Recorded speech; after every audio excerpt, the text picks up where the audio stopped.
میرا نام امر دتا ہے اور میں نے اس رمضان میں اسلام قبول کیا ہے. میں آپ کا بہت بڑا فین ہوں اور میں نے اسلام سچی نیت اور دل سے کیا ہے. میرا سوال یہ ہے ذاکر بھائی کہ اسلام قبول کرنے کے لیے ختنہ کرانا ضروری ہے یا نہیں؟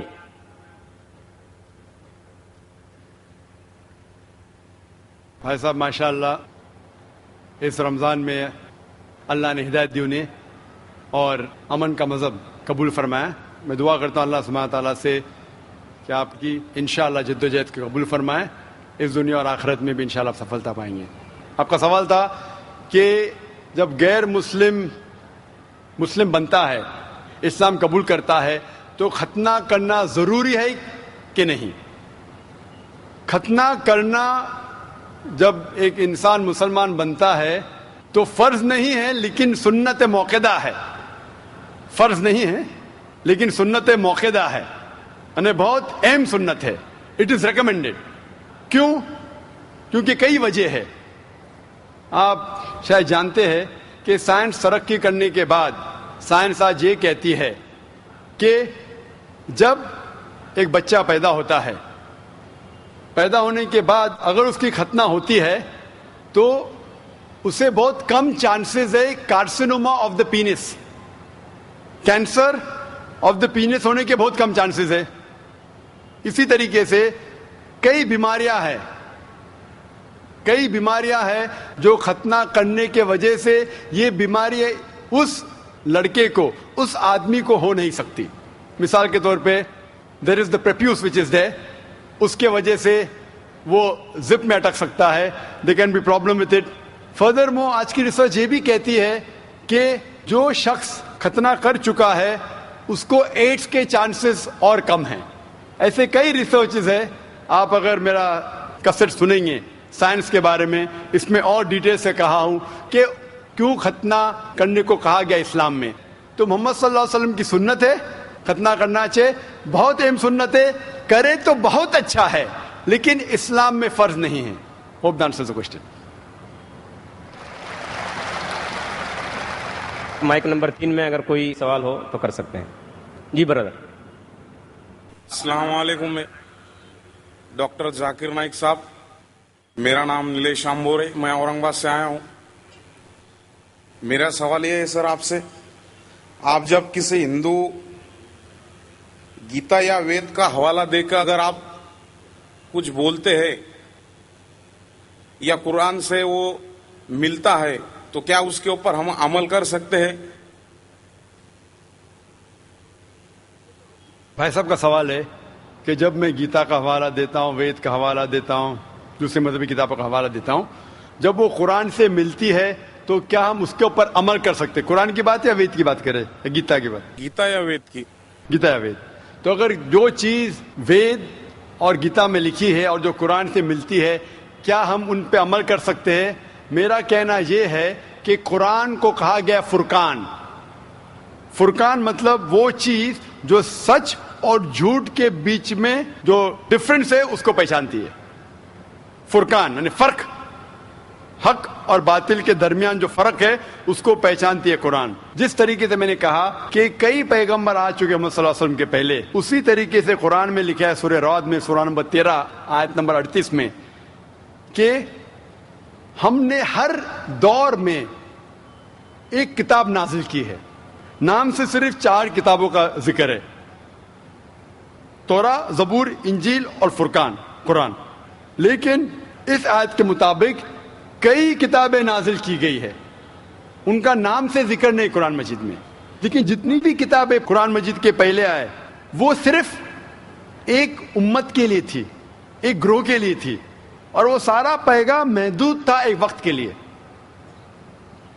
اسی لیے اللہ سبحانہ و تعالیٰ نے، خدا نے یہ ساری کتابوں کو محفوظ رکھنے کے لیے صحیح نہیں سمجھا، کیونکہ یہ محدود تھی اس وقت کے لیے. اسی لیے یہ جتنی کتاب پہلے نازل ہوئی وہ محفوظ نہیں ہے، نہ اس کی ضرورت ہے. لیکن کیونکہ قرآن مجید آخری کلام ہے اللہ سبحانہ و تعالیٰ کا، اسی لیے اللہ سبحانہ و تعالیٰ خود کہتے ہیں سورہ ہجر میں سورہ نمبر 15 آیت نمبر 9 میں کہ ہم نے اس قرآن مجید کو نازل کیا ہے اور ہم اس کی حفاظت کریں گے۔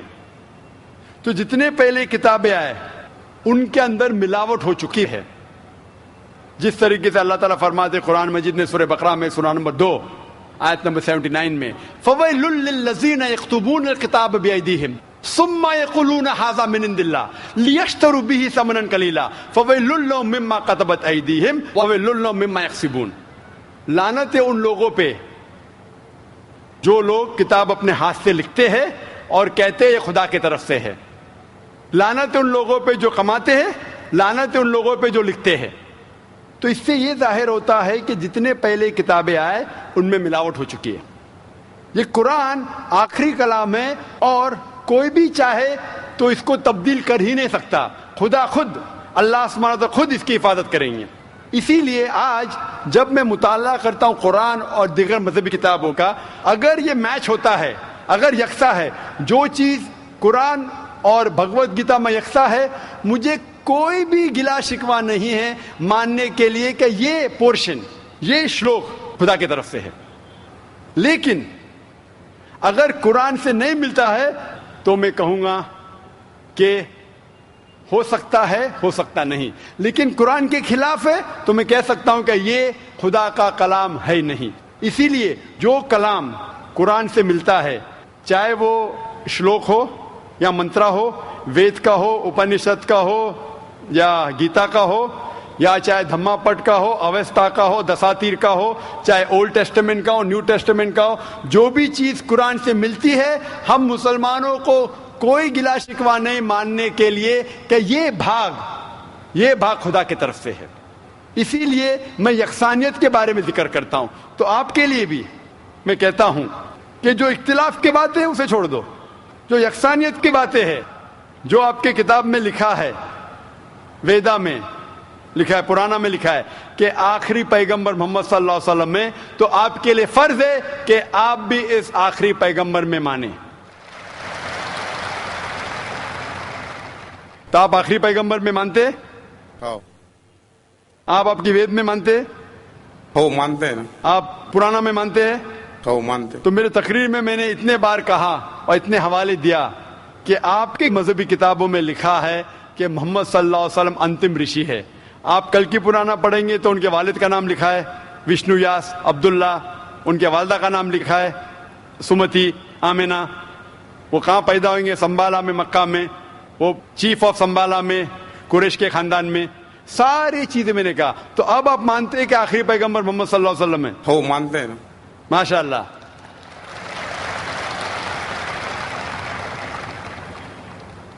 تو آپ مانتے ہیں کہ خدا ایک ہے؟ ہو بالکل، آپ مانتے ہیں خدا کی کوئی بھی پرتیما نہیں ہے بے شک، اور صرف خدا کی عبادت کرنا چاہیے؟ صحیح۔ تو آپ یہ مانتے ہیں کہ خدا ایک ہے اور محمد صلی اللہ علیہ وسلم آخری پیغمبر ہے؟